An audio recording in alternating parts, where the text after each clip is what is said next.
नमस्कार जय Jagannath welcome my new video देखिपे वीडियो आज कौन दिया हम चिकेन गोची चिकेन फास्ट मसला नौ चार्टा पियाज अदा रसुण गोलमरीच ताको आम आराम से अदा रसुण गोलमरीच को आम ग्राइंडिंग करदे। ग्राइंडिंग कलापर देखो ग्राइंडिंग करदेली। एबे चिकेन मसला आउ पियाज तेल मुझे अलरेडी बसई सारी से काठ मसला पकई तेल टे जीरा भी पकई तेल भी हो आसला। एबे इथरे कटा पियाज पड़ो सर सर काटिदे पियाज को कटा पियाज पकईदबा। पियाज किसी समय है के पियाज कलर मलिन पड़गले के पिंक कलर टाइप आसले लाल पड़गले से आम कि प्रकार स्वाद मो कैप्सिकम रखी पकेबी। कैप्सिकम भी सर सर एमती काटी पकईदबा आम कारण पियाज संगे पर ही पकईले भल लगे कारण ये भी पानी अच्छी मोटा कंचा परिवा पियाज देखरे किसी समय सीझा दरकार। देखो एमती पूरा घाटी देवे कि समय छाड़ दे आराम से हो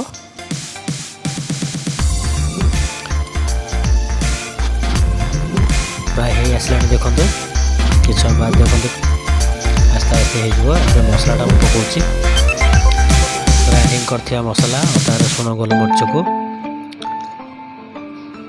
मसला को किसी समय एमती घांटा पूरा संपूर्ण मिक्स हो सारा पर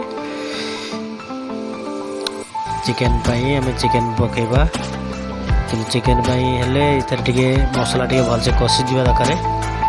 एमती घाटी देवे कि समय पानी देवे पुणी पूरा मिक्स करेंगे घोड़े रखिए एमती बार बार 2-3 थर देखिए मसला करेंगे। मसला पूरा पियाज आउ कैप्सिकम आमर पूरा मिक्स हो दरकार पूरा प्लेन हो सुखला मसला पकेबे। काश्मीर चिली पकाऊँ मु ये हूँ चिकेन मसला शुखला आइटम ये पड़ी जीरा पाउडर जाऊँगी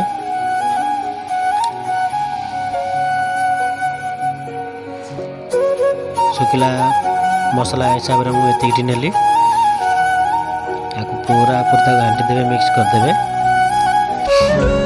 मिक्स कला परे देखिए कलर गोटा अलग देखा सब मसला प्लेन होमती पानी देगी मझे मझे एमती पानी दौर ना तो लगे मसला पड़ मसला पड़गले चिकेन भल लगे।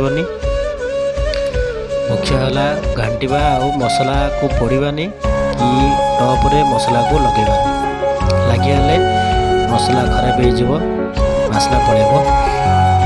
चिकेन मुझे आलू काटुची आलू न पकड़े भल लगे घर जेहेतु आम रोषे कर आलू टे न पकड़े भल लगे जल भल लगे खायापी गोटे आलू को भाजीदबा।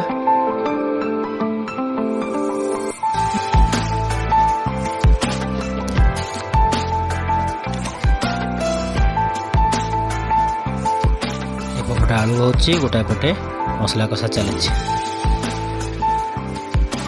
एबे देखो मो चिकेन रे किछि हल्दी गुंड पकाऊँ लुण पकाऊँ अल्प अल्प लुण पकाऊँ सोरिष तेल पकाऊँ आगे टे भल कि हाथ में घाटी दबा मिक्स करदबा।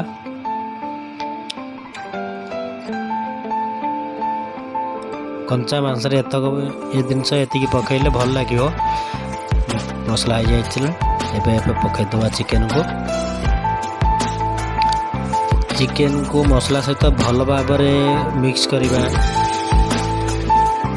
ताकू कवर करके रखा पुणी 5 मिनट छाड़ी 2 मिनट छाड़ी देखा पुणी ताकू आउ थे मिक्स करवा कारण तले लगे मसला सहित चिकेन टॉप लगे पोड़गले भल लगे तो बार बार 3-4 थर देखा कारण चिकेन रू पानी बाहर पर्यंत जो पानी चिकेन रू कि बाहर सार से पानीटा आस्ते आस्ते मरिया चेष्टा कले मरी आसले से को आम झोल पकेबा झोल रखा पानी दबा एमती घोड़े रखा बार बार घोड़े देखा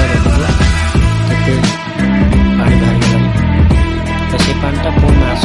ମାଂସରେ ମରିବା ଦରକାର, ମଲେ ଆମେ ଆଳୁ ପକାଇବା, ସ୍ୱାଦ ଲାଗିବ।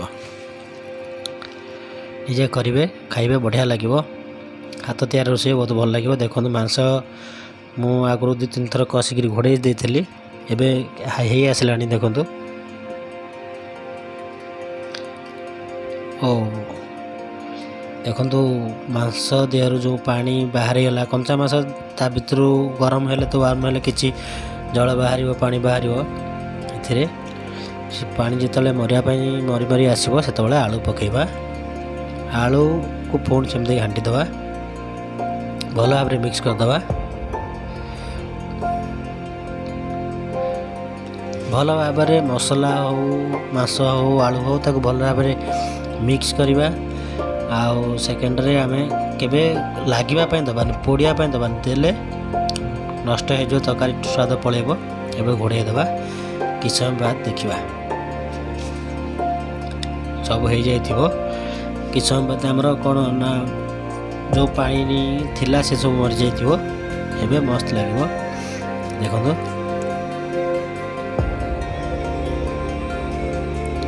ପୁରା ମିକ୍ସ ଆଳୁ ଚିକେନ୍ ଅଲରେଡ଼ି ମିକ୍ସ ହେଇଗଲାଣି, କଲର୍ ବି ଆସିଲାଣି।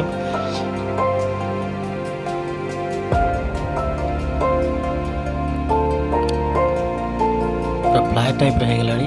ଆମେ ଘରେ ଖାଇବା ମାନେ ଭାତ ସହିତ ଝୋଳ ଟିକେ ଲଗେଇ ଖାଇବା। ତାପରେ କିଛି ସମୟ ଏମିତି ପାଣି ଦେଇ ବସେଇବା। ବାସ୍ ଦେଖନ୍ତୁ ଏବେ ଚିକେନ୍ ରେଡ଼ି ସରିଗଲାଣି। ଗରମ ମସଲା ବି ପକାଇଦେଲି। ଏବେ ଖାଇବା ବଢ଼ା ହେଇଗଲା। Meal ready. ଗରମ ଭାତ, ଡାଲମା, ଚିକେନ୍, ଲେମ୍ବୁ।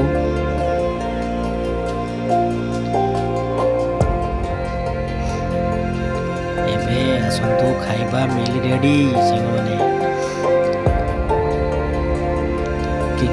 ମସ୍ତ ହେଇଛି ପୁରା। ଚିକେନ୍ ପୁରା ସ୍ୱେଟ୍ ଟେଷ୍ଟ।